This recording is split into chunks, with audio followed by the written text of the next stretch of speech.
first. On the 17th of August, the Dervish steamer Ismailia moved out into the middle of the Nile, carrying one of the boilers fully charged and equipped with pistol detonator. Arrived at the selected spot, the great cylinder of powder was dropped over the side. Its efficiency as a destructive engine was immediately demonstrated, for, on the string being pulled by accident, the pistol discharged itself, the powder exploded, and the Ismailia and all on board were blown to pieces. Undeterred by the loss of life, and encouraged by the manifest power of the contrivance, the Khalifa immediately ordered the second of the two boilers to be sunk in the stream. As the old Egyptian officer had been killed by the explosion, the Emir in charge of the arsenal was entrusted with the perilous business. He rose, however, to the occasion, and having first taken the precaution of letting the water into the boiler so as to damp the powder, he succeeded in laying the second mine in midstream, to the joy and delight of Abdullah, who, not understanding that it was now useless, overwhelmed him with praise and presents. Beguiled with such stories and diversions, the day of rest at Wadi el Abid passed swiftly. Night brought beetles, bugs, and ants, and several men were stung by scorpions, a most painful though not dangerous affair. Towards morning it began to rain, and everyone was drenched and chilled when the sun rose across the river from behind a great conical hill and dispersed the cloud into wisps of creamy flame. Then we mounted and set out. This day the army moved prepared for immediate action, and all the cavalry were thrown out 10 miles in front in a great screen which reached from the gunboats on the river to the Camel Corps far out in the desert.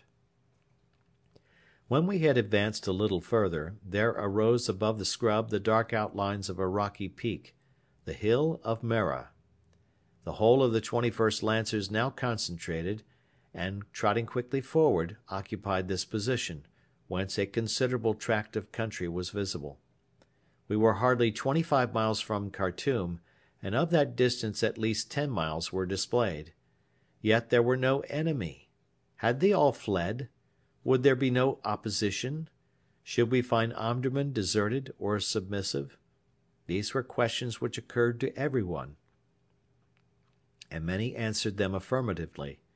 Colonel Martin had meanwhile heliographed back to the Sirdar that all the ground was up to this point clear, and that there were no Dervishes to be seen. After some delay, orders were signalled back for one squadron to remain till sunset in observation on the hill, and for the rest to return to camp. With two troops thrown out a mile in front, we waited watching on the hill. Time passed slowly, for the sun was hot. Suddenly it became evident that one of the advanced troops was signalling energetically.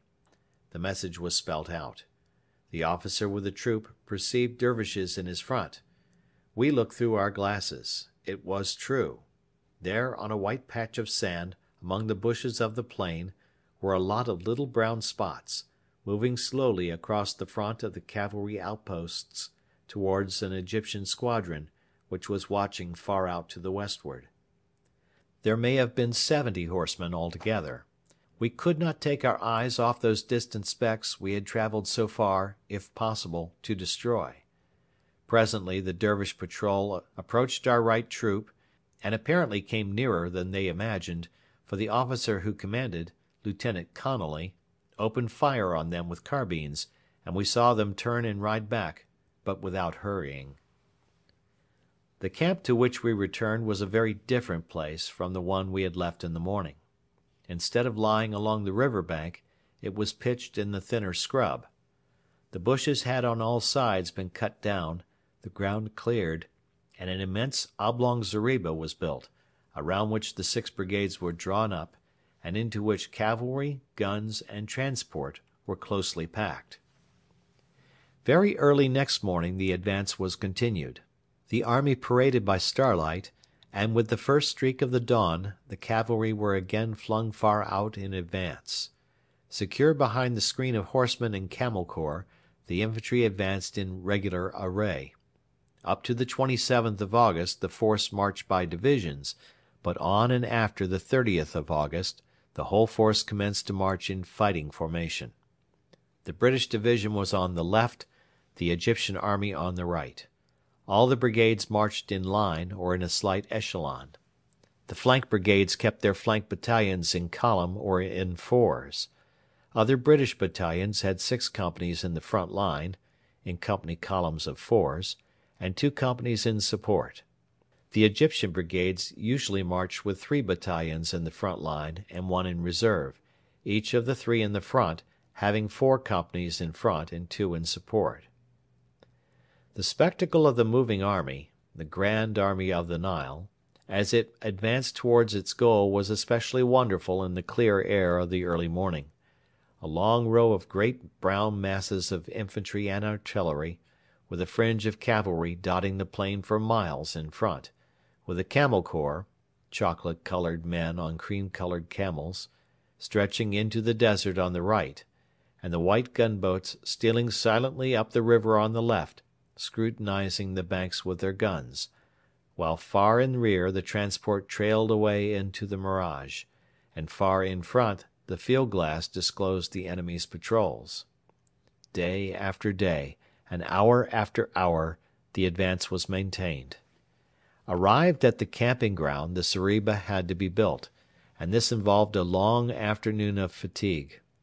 In the evening, when the dusty, tired-out squadrons returned, the troopers attended to their horses, and so went to sleep in peace. It was then that the dusty, tired-out infantry provided sentries and pickets, who in a ceaseless succession paced the zeriba and guarded its occupants. The position of the next camp was a strong one, on a high swell of open ground which afforded a clear field of fire in every direction. Everyone that night lay down to sleep with a feeling of keen expectancy. One way or the other, all doubts would be settled the next day. The cavalry would ride over the Kerreri hills, if they were not occupied by the enemy, and right up to the walls of Omdurman. If the Dervishes had any army, if there was to be any battle, we should know within a few hours. The telegrams which were dispatched that evening were the last to reach England before the event. During the night heavy rain fell, and all the country was drenched. The telegraph wire had been laid along the ground, as there had been no time to pole it. The sand when dry is a sufficient insulator, but when wet its non-conductivity is destroyed. Hence all communications ceased, and those at home who had husbands, sons, brothers, or friends in the expeditionary force were left in an uncertainty as great as that in which we slept, and far more painful. The long day had tired everyone. Indeed, the whole fortnight since the cavalry convoy had started from the Atbara had been a period of great exertion, and the Lancers, officers and men, were glad to eat a hasty meal and forget the fatigues of the day, the hardness of the ground, and the anticipations of the morrow in deep sleep. The camp was watched by the infantry, whose labours did not end with the daylight. At 2 o'clock in the morning the clouds broke in rain and storm. Great blue flashes of lightning lit up the wide expanse of sleeping figures, of crowded animals, and of shelters fluttering in the wind, and from the centre of the camp it was even possible to see for an instant the continuous line of sentries who watched throughout the night with ceaseless vigilance. Nor was this all. Far away, near the Kerreri hills, the yellow light of a burning village shot up, unquenched by the rain, and only invisible in the brightest flashes of the lightning. There was war to the southward. End of chapter.